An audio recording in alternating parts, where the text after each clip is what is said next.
Of course, fasting in Ramadan is an important and significant tradition for Muslims all over the world. And China's western region of Xinjiang is home to the Uyghur ethnic minority, most of whom are Muslim. The Chinese authorities there have now banned Muslim employees from fasting during Ramadan. The move comes amid a security crackdown in the region, which has been hit by a growing number of violent attacks.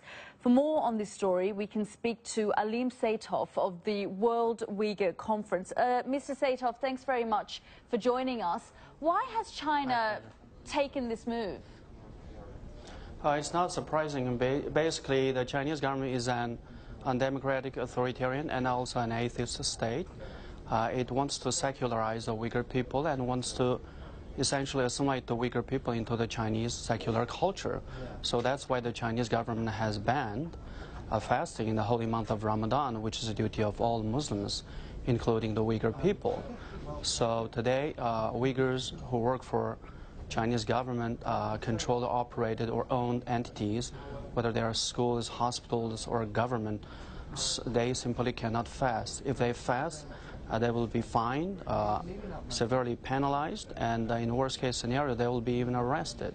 And plus, Chinese government has just launched a one-year strike hard campaign specifically targeting Uyghur people's religious beliefs and practices.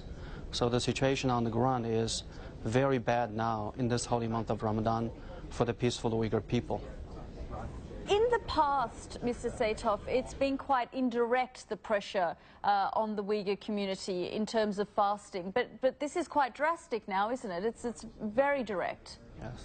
Yes, because the Chinese government sees the religious belief of the Uyghur people, Islam, as a threat to its continued hold on to the territory of East Turkestan, which is historically non-Chinese territory, just like Tibet.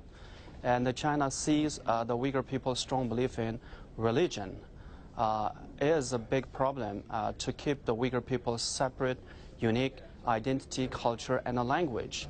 That is a big obstacle in China's attempt to forcibly assimilate the Uyghur people. So from the Chinese government's mindset, it is when the Uyghur people lose their religion in Islam, and when they become secularized, and when they lose their language, their culture, and their religious traditions, then they will become like Chinese. Then there will no longer any problem in East Turkestan, just like in Tibet. How are the Uyghur people reacting to this? Uyghur people are pushed in a hard place and between a rock and a hard place. Because Uyghurs are Muslims, as Muslims, just like any people of faith, believe in any other religion, whether it's Christianity or Buddhism, it's your religious duty to follow your faith and practice it. And Ramadan is one of the most important pillars of Islam for Uyghurs to observe Ramadan and to pray and fast. But this atheistic, undemocratic government is forcing the Uyghur people to give up their faith, their belief in Islam, and as well as their practices. If they practice, they are punished. So, but at the same time, they want to be just a normal citizens, just mind their own business. But because of the Chinese policies, especially repressive policies, they can no longer be a normal Uyghur, normal Muslim in China. So the reaction is very bad, very tough, very hard. They want to pray, they want to fast, but they cannot. If they are found praying, the government will punish them and in many cases arrest them. And so they will be violating Chinese government's policies if they follow the pillars of Islam, which is their faith. So they are in between. So it is very, very difficult for Uyghur people, now especially because of the strike hard campaigns, to be a Uyghur and to be a Muslim in China. What sort of punishments are we looking at? First of all, if Uyghurs, especially those who work in government-controlled, operated schools or hospitals, usually they are fined for one-time offenses. If they keep on fasting, then they will be suspended or fired from their jobs, their positions. No more any kind of salaries or retirement payment. And if the Uyghur continue to fast and even brush aside Chinese government policies and complain about Chinese government such repressive religious policies, the Uyghurs will be arrested. If the Uyghurs get somehow violent to some degree, then the Uyghurs can be arrested as a terrorist separatist or religious extremist.